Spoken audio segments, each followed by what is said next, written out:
Bismillahirrahmanirrahim. Assalamualaikum warahmatullahi wabarakatuh. Alhamdulillahi rabbil alamin. Alladzi ja'ala syahra siyam syahrul ladzi unzila fihi al-Qur'an hudan linnas wa bayyinatin minal huda wal furqan. Asyhadu an la ilaha illallah wa asyhadu anna Muhammadar Rasulullah alladzi ballaghar risalah wa addal amana wa nasara umma wa jahadu fi sabilillah haqqa jihadih. Alhamdulillah, segala puji syukur atas kehadirat Allah Subhanahu wa taala yang telah memberikan kita begitu banyak nikmat, entah itu nikmat dunia, entah itu dari nikmat begitu banyak. Jadi kita harus bersyukur atas segala hal yang Allah berikan kepada kita. Sampai sekarang alhamdulillah kita masih bisa melaksanakan yang namanya puasa. Jadi kita harus bersyukur banyak-banyak. Salawatan wassalaman ala nabiyina Muhammad sallallahu alaihi wasallam yang telah membimbing kita, membimbing umat muslimin dalam perihal-perihal yang hak atau yang batil, baik kita diajarkan tentang yang halal dan yang haram. Itu turun temurun dari Adam, dari Rasulullah, turun ke bawah sampai saat ini kita bisa membedakan yang namanya kiri dan kanan, atau yang namanya haram dan halal. Alhamdulillah. Di bulan suci Ramadan ini kita sangat bersyukur karena manusia-manusia yang sebelum kita atau yang wafat atau yang telah dipanggil oleh Allah Azza wa Jalla sebelum bulan suci Ramadan, itu kita sangat bersyukur sekali. Karena apa? Karena banyak orang muslimin dan muslimat yang menunggu-nunggu yang namanya bulan suci Ramadan, yang mana di bulan suci Ramadan ini penuh berkah, yang memiliki pahala yang berlipat ganda. Karena di bulan suci Ramadan ini insya Allah berkah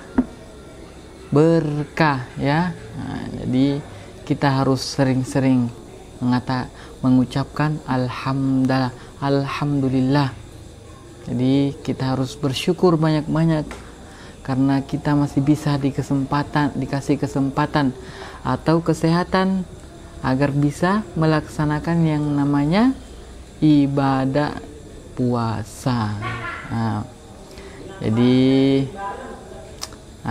begini, di dalam bulan suci Ramadan itu ada beberapa atau banyak hal-hal yang bisa kita lakukan di bulan suci ini.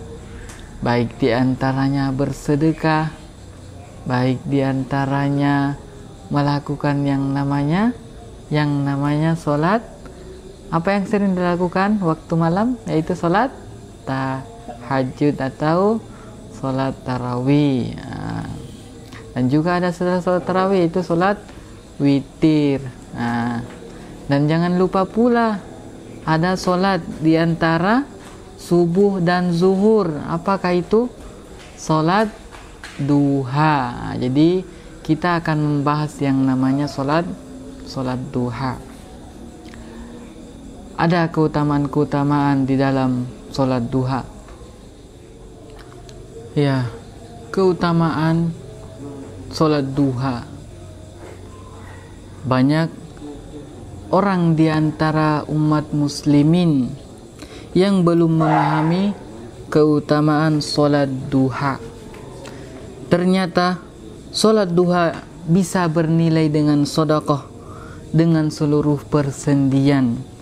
Sholat tersebut juga akan memudahkan urusan kita hingga akhir siang. Ditambah lagi, sholat bisa menyamai pahala haji dan umroh yang sempurna. Juga sholat duha termasuk sholat orang-orang yang kembali taat. Adapun yang namanya sholat duha yang bisa bernilai sedekah dengan kesendi-sendian, Rasulullah SAW bersabda, tusbihu ala kulli sulamin min ahadikum sadaqah. Jadi tusbihu ala kulli sulamin, di setiap pagi hari diharusnya atau persendian-persendian itu yang ada dalam tubuh itu seharusnya bersedekah di setiap harinya atau di pagi hari. Jadi tusbihu ala kulli sulamin min ahadikum, keseluruhan persendi-persendian itu bersedekah. Jadi qala Rasulullah sallallahu alaihi wasallam, tusbihu ala kulli sulamin min ahadikum sadaqah, fakullu tasbihatin sadaqah, dan kemudian fakullu tasbih, kemudian di setiap perkataan atau ucapan tasbih atau subhanallah sadaqah, jadi memiliki sedekah. Jadi fakullu tasbihatin sadaqah. Jadi fakullu itu fakullu, dan di setiap ucapan tasbih atau subhanallah itu memiliki sedekah. Dan dilanjutkan lagi hadisnya, wa kullu tahmidatin sedekah. Dan di setiap tahmid itu memiliki yang namanya juga sedekah. Wa kullu tahlilatin sedekah. Dan dilanjutkan lagi, dan kemudian juga di setiap perkataan tahlil atau la ilaha illallah itu juga memiliki yang namanya sedekah. Dan dilanjutkan lagi, wa kullu takbiratin sedekah, dan setiap takbir itu memiliki juga yang namanya sedekah. Jadi Allahu Akbar, itu juga memiliki sedekah. Wa'mur bil ma'ruf, menyuruh dalam kebaikan. Jadi itu juga mengandung kebaikan, itu mengandung sedekah. Jadi harus menyuruh dalam kebaikan, jangan menyuruh dalam kejahatan, karena kalau menyuruh dalam kebaikan itu memiliki sedekah. Jadi wa'mur bil ma'rufin sedekah. Jadi wa'mur bil ma'rufin sedekah. Dan lanjutkan lagi hadisnya, wa nahyu anil munkarin sedekah. Dan melarang melakukan perbuatan-perbuatan yang keji, itu juga memiliki sedekah. Wa yujazu min zalik raka'ataini. Dan Rasulullah menyingkatnya dengan melaksanakan yang namanya raka'ataini. Jadi semua yang ada tadi dari awal, tahlil, tasbih, takbir, tahmid, itu bisa digabung menjadi satu yang namanya raka'ataini. Bisa diganti dengan cara melaksanakan satu kali pelaksanaan, yaitu raka'ataini. Jadi tidak perlu lagi subhanallah, alhamdulillah, langsung dua rakaat yang kita harus laksanakan. Itu perintah Rasulullah. Jadi wajuzau min dzalik raka'ataini minad duha. Jadi dianjurkan kita melaksanakan yang namanya bersedekah di setiap persendian. Jadi persendian-persendian itu harus bersedekah di setiap harinya. Yang mana persendian itu memiliki 360 persendian. Jadi itu semuanya harus disedekahkan, itu semuanya harus bersedekah di setiap persendian kita yang ada dalam tubuh kita. Jadi itu kata Rasulullah, tusbihu ala kulli sulamin min ahadikum sadaqah. Jadi setiap paginya disuruh oleh Rasulullah untuk bersedekah di setiap persendian kita yang ada dalam tubuh. Jadi kata Rasulullah, wa yujzau min dzalik raka'ataini wa yujzau.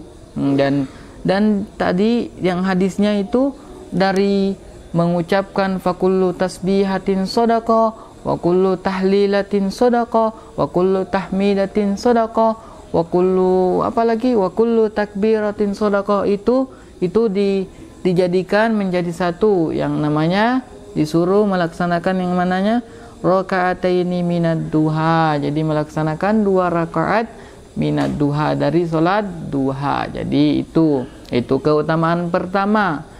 Keutamaan kedua itu insyaallah akan dimudahkan segala urusannya sampai akhir siang. Jadi kata Rasulullah, qala Allah azza wa jalla, ya bani Adam. Itu qala azza wa jalla, Allah yang langsung berkata, ya bani Adam, la yu'jiz arba'a raka'atin min awwalin nahar akfika akhirah.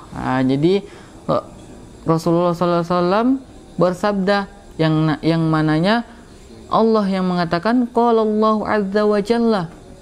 Langsung Allah yang mengatakan qala Allah azza wa jalla, ya bani Adam, wahai anak cucu Adam, janganlah tinggalkan yang namanya pelaksanaan sholat 4 rakaat fi awalin nahar, di awal siang. Jadi kita harus melaksanakan atau tidak dianjurkan untuk kakak-kakak meninggalkan atau kalau kakak bisa laksanakan yang namanya arba'a rakaatin, melaksanakan 4 rakaat. Tadi ada 2. Tadi yang pertama itu ada 2, sekarang ditambah lagi jadi 4.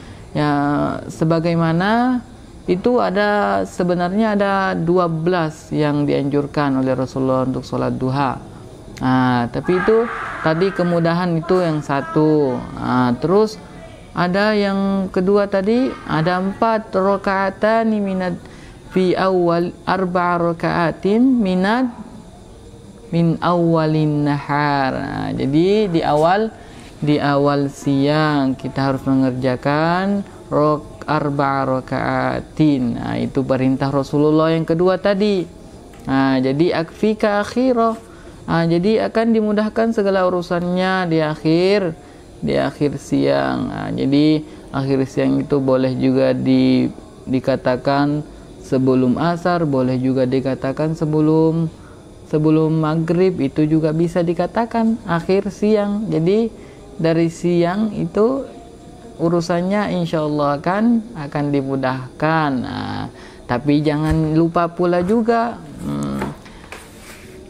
kalau kakak-kakak misalnya tidak dimudahkan dalam urusannya tapi sudah mengerjakan yang namanya 4 rakaatin min awalin nahar, jangan lupa kakak-kakak, am hasibatum an tadkhulul jannah, apakah kakak-kakak yakin, am hasibatum an tadkhulul jannah, yakin masuk surga, am hasibatum an tadkhulul jannah walamma ya'tikum masalul ladzi, namun kalian belum dikasih yang namanya ujian, am hasibatum am tadkhulul jannah walamma dan belum, walamma ya'tikum, dikasih kepada kalian yang namanya cobaan atas apa yang dirasakan orang-orang terdahulu. Banyak banyak orang-orang yang terdahulu yang merasakan cobaan. Misalnya apa ya, kayak siapa yang ini, yang orang-orang terdahulu, Nabi Ibrahim yang disuruh menyembelih anaknya. Itu cobaan yang paling berat itu. Jadi itu orang-orang terdahulu, belum dari kita. Bagaimana cobaan-cobaan yang diberikan kepada Allah. Hasibatum an tadkhulul jannah walamma ya'tikum masalul ladzi khalau min qablikum. Dilanjutkan lagi ayatnya, masathumul ba'sa. Jadi masathumul ba'sa, yang mana cobaan itu ada 3 perihal. Masathumul ba'sa, yang satu ba'sa. Jadi ba'sa itu ba'sun, ya, dari kata bahasa Arab ba'sun, mudah, ba'sun. Bapak kasih contoh, misalnya kakak-kakak udah dengar azan, terus suara azan itu udah selesai, terus hujannya itu gerimis, padahal kakak mau pergi ke masjid. Jadi itu cobaan yang masih mudah karena masih gerimis. Jadi masih turun dikit-dikit aja airnya, hujannya. Jadi itu ba'sun. Jadi kata-kata orang ba'sun, itu masih gerimis, belum.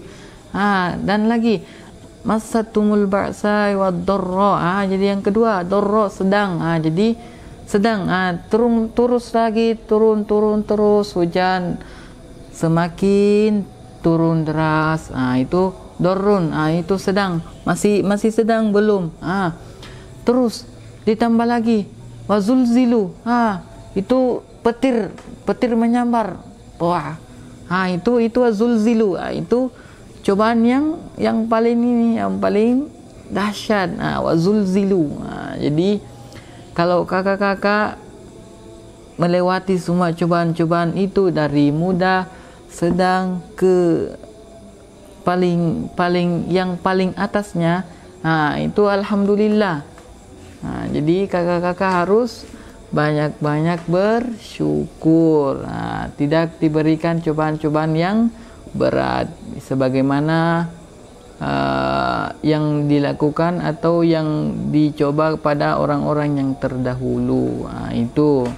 Jadi itu yang kedua tadi, dimudahkan urusannya sampai akhir siang. Yang terus yang ketiga, yaitu bisa sederajat atau apa ya, atau sama pahala orang-orang yang mengerjakan haji dan umroh. Jadi orang-orang yang mengerjakan haji dan umroh, itu orang-orang yang mengerjakan haji, belum lagi dari perhitungan uang, belum lagi berangkatnya, belum lagi apanya, itu semuanya memiliki banyak cobaan. Jadi kata Rasulullah,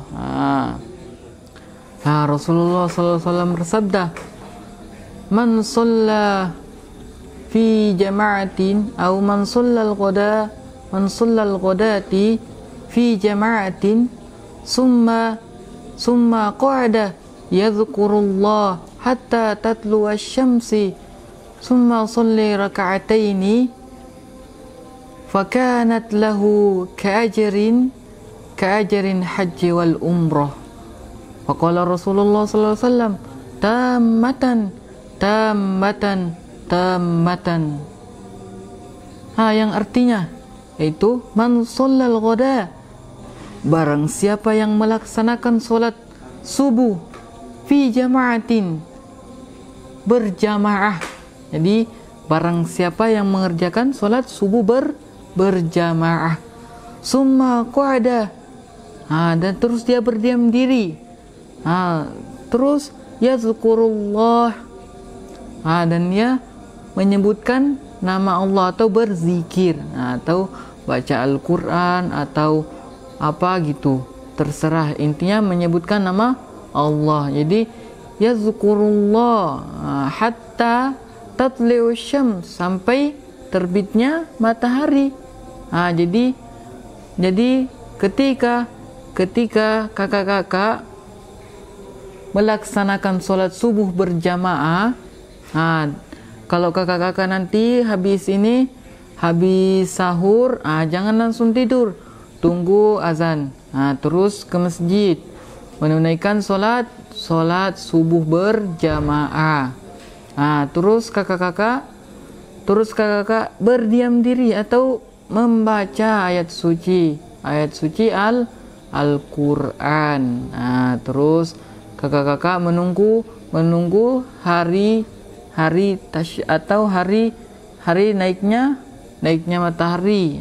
Jadi kakak-kakak menunggu. Terus summa shalla raka'ataini. Terus dia melaksanakan sholat 2 rakaat atau sholat duha. Fakanat lahu. Maka kemudian dia akan menerima pahala sama dengan fakanat lahu ka'ajrin, sama dengan pahala ka'ajrin, kahajjatin wal umroh, jadi haji dan umroh. Kemudian Rasulullah SAW mengatakan lagi, summa qala Rasulullah, tamatan, sempurnalah pahalanya, tamatan, sempurnalah, tamatan, sempurna. Jadi 3 kali Rasulullah SAW mengabdakan sempurna. Jadi sempurnalah amalan pahala. Ketika kakak-kakak berdiam diri di masjid setelah sholat subuh berjamaah, terus membaca ayat suci Al-Quran sampai menunggu terbitnya matahari, terus melaksanakan yang namanya sholat duha rakaatain, jadi 2 rakaat. Jadi itu pahala serupa dengan pahala orang yang berhaji atau umroh. Haji wal umroh, haji dan umroh. Dan yang terakhir yaitu termasuk sholat awabin. Jadi sholat duha itu juga termasuk sholat awabin atau orang-orang yang kembali taat atau yang pernah melakukan perbuatan-perbuatan yang tidak diinginkan oleh Allah, kemudian dia sholat duha. Jadi itu sholat yang termasuk orang-orang yang awabin, atau termasuk orang-orang yang awabin atau orang-orang yang kembali taat. Rasulullah SAW bersabda, la yuhafidhu ala sholatid duha illal awwab. La yuhafidhu, tidaklah menjaga solat sunnah duha melainkan awwabin atau orang-orang yang kembali taat. Jadi orang-orang yang melaksanakan solat duha juga itu dinamakan juga keutamaannya itu orang-orang yang awwabin atau sama dengan awwabin atau kembali taat. Jadi awwabin, kembali taat. Wahiyya sholatul awwabin, dan ia termasuk adalah solat awwabin. Jadi orang-orang yang kembali taat kepada Allah Subhanahu wa taala. Solat sunnah saja dikerjakan, apalagi solat wajib. Jadi wajib dikerjakan, sunnah juga boleh dikerjakan. Jadi harus dikerjakan sunnah minimal berapa rakaat. Itu sunnah-sunnahnya ada sunnah solat qabliyah, sunnah solat ba'diyah, sunnah solat apa lagi namanya, solat itu solat duha, sunnah solat dan juga dinamakan juga solat syuruk atau syuruk itu atau terbitnya matahari, jadi syuruk. Itu kata orang-orang yang Arabin atau orang-orang Arab, syuruk. Dan itu harus dilaksanakan. Kalau kakak bisa melaksanakannya, laksanakanlah selagi masih bisa. Nanti kakak nggak bisa lagi gimana? Kita tidak mengetahui kapan waktunya Allah memanggil kita, atau kapan waktunya Allah mencabut nyawa kita. Jadi Bapak mohon untuk kalian yang lagi menyaksikan, tolong dalam 15 hari yang lalu yang puasanya yang belum pernah mengerjakan sholat duha, tolong di kemudian hari tolong laksanakanlah, karena itu mendapatkan pahala. Apabila kita mengerjakan maka dapat pahala, apalagi ini pada bulan suci Ramadan, jadi menimpalah pahala-pahala kita atau berlipat gandalah pahala-pahala kita ketika kita mengerjakan yang namanya sunnah-sunnah yang dianjurkan oleh Rasulullah. Oke lah, kalau gitu kita akhiri pada pertemuan kali ini dengan mengucapkan Alhamdulillah. Apabila ada kata-kata Bapak yang salah, itu datangnya dari saya. Dan apabila kata-kata Bapak ada yang benar, itu datangnya dari Azza wa Jalla, atau dari Allah yang Maha Kuasa atau yang Maha Mengetahui segala apa-apa yang ada di sini, atau apa-apa yang ada pada tempat ini, atau apa-apa yang ada pada pikiran kakak yang di rumah. Jadi itu datangnya dari Allah Subhanahu wa Ta'ala yang Maha Kuasa. Oke, cukup sekian. Syukron. Wassalamualaikum warahmatullahi wabarakatuh.